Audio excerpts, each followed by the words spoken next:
So this person is posting a sentiment that I see quite often. I don't know if they believe in themselves or not, but as you can see, it got 1 million views. And accepting the existence of magic in a fantasy setting should not be easier than accepting the existence of disabled people. Exactly like the text is written. Like word for word from the academia to his mouth, and he managed to regurgitate it. So congratulations for managing to reproduce the text. Now let's see if they actually understand it. So as you can see, it's got 1 million views, and everyone is basically making fun of this. If you go into the comment section, there's a lot of people that are memeing this, and they're disagreeing with it.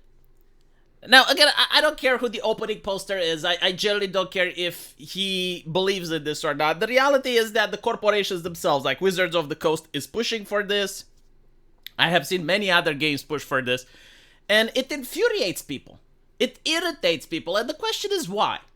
Why is it so irritating?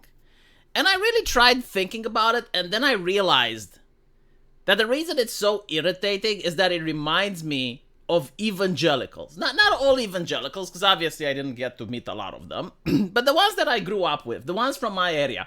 For those of you who don't know, despite the fact that Romania is an Orthodox nation, I actually went to a evangelical private school. It's where my parents sent me, is where I learned.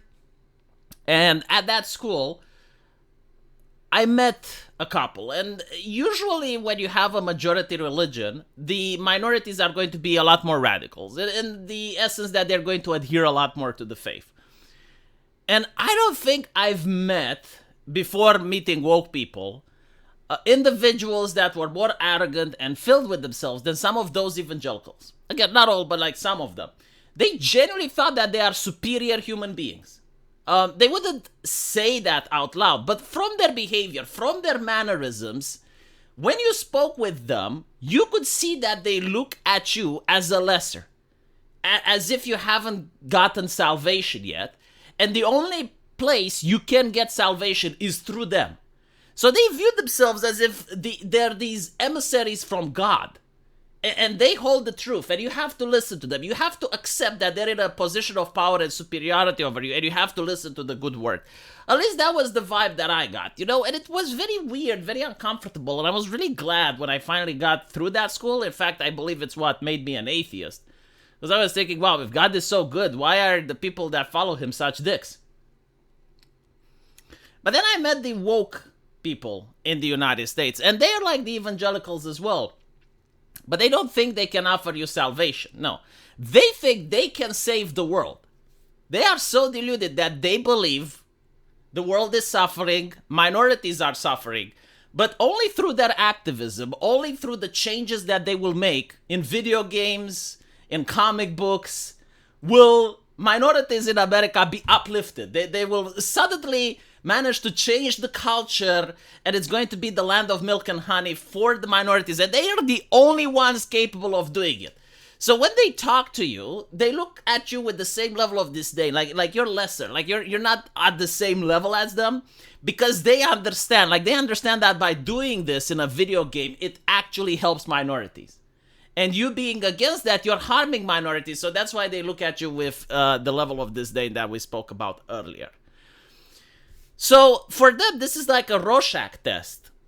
Like they will show you this, they will make the statement, which is in their holy book, and they will say that the existence of magic in a fantasy setting should not be easier than, they will say the words exactly as the text is written. And based on your reaction, they get to decide if you're a worthy human being, if you're a decent human being, as they say, or someone that's not even worthy of consideration. So if you don't like this for any reason, that's it, conversation over. If you like it, then you're a good person. It's a Rorschach test. It really is. And it's also like a problem that doesn't even exist, but they offered themselves to fix it, usually in exchange for cash. So Dungeons & Dragons is a game that's played by friends. If you go at a table, sure, you can play whatever you want. If you want to play a guy in a wheelchair, like you want to play a mage in a wheelchair, you want to play an archer in a wheelchair, if your other companions are okay with it, nothing's stopping you. Alternatively, if the other companions tell you to fuck off, there's also nothing you can do, because Dungeons and Dragons is a game of negotiation. You gotta negotiate with the other people at the table. And if they don't want to play with you, that tough shit, find a different group of friends, right? So unlike other things, it cannot be dictated top down. Like, even if Dungeons and Dragons or Wizards of the Grand Coast are basically saying, oh yes, all races are non-existent now, we're changing the stats and shit, they can't stop people from homebrewing, but they can create the Rorschach test and the conversations on Twitter. Now the thing on Twitter is that you can't have this ideology without censorship. Because right now, when you go into the comment section, everyone is mocking and ridiculing this person. But if you had censorship and you banned everyone that was mocking and ridiculing, then all of a sudden you get the consensus. And you create the illusion that, yeah, only good and decent people agree that this is okay. In my opinion, you know, like, again, I have seen this exactly as the text is written by companies usually making the statement that accepting magic in a fantasy should not be easier than accepting the existence of disabled people in a fantasy setting. There is a difference between suspension of disbelief and absurdity. Like, it is a suspension of disbelief to see a guy wall running and doing amazing parkour, and then there is absurdity of him jumping and landing on the moon. You know, I mean, basically the thing with the wheelchair, having a ranger in a wheelchair, okay, I guess, sure, why not? But having a barbarian in a wheelchair, that's just ridiculous.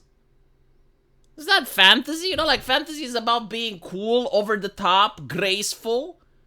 And having a wizard in a wheelchair, that's like Charles Xavier. That can work. Having a ranger in a wheelchair can work, but like a barbarian, not so much. Because melee combat requires mobility. You need to move left, right? Anyway, that's just my take. But again, it's the Rorschach test. I have the wrong take. And I don't understand why is it that a person that can play literally anything they want, like it's a fantasy game, you can be anything you want, why you would want to be in a wheelchair? Like, I sit myself at the computer all day. Why would I want in a fantasy to play as a guy that sits at the computer? Makes no fucking sense. But that's just my take, which, again, Rorschach test, right? And the image itself, I think it's AI. Why are the legs so muscular? Like, if the person is in a wheelchair, they're not using their legs. So how does it make sense?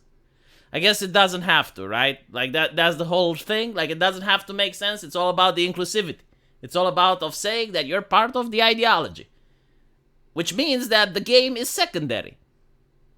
It's the same like Dragon Age was adding chess scars. And I was pointing out, it's like, all right, well, the reason it doesn't work in a fantasy setting is because in order to have top surgery, you need to have an anesthesiologist, you need to have the chemists that know how to prepare the concoction, you need to have a team of specialized doctors, you need to have physicians that invented the machines which cause the imagery, and you have a fantasy setting. Like, fuck off. The only reason you're having that is because you want your ideology everywhere. Like, there shouldn't be any medium without the ideology. And a lot of people are like, well, what about entertainment? It's like, no, you're going to get inclusivity, even if you like it or not. So anyway, right, this is my take on this whole genre. And the main problem is that the focus on the companies, instead of like making cool new spells or making new and exciting places or making interesting heroes and characters, they're focusing on doing more of this. This is where their resources are going. So the game is going to be stagnant for a while. If you're a fan of Dungeons and Dragons, I don't think that the next edition is going to be fun to play or interesting, because they're not focusing on making it fun to play or interesting. They're focusing on showing us stock photos with two dwarves that had the tattoos of each other's beards. That's Dungeons and Dragons now. Okay. Let me know what you guys think, though, and as usual, I'll see you in the comment section. Take care.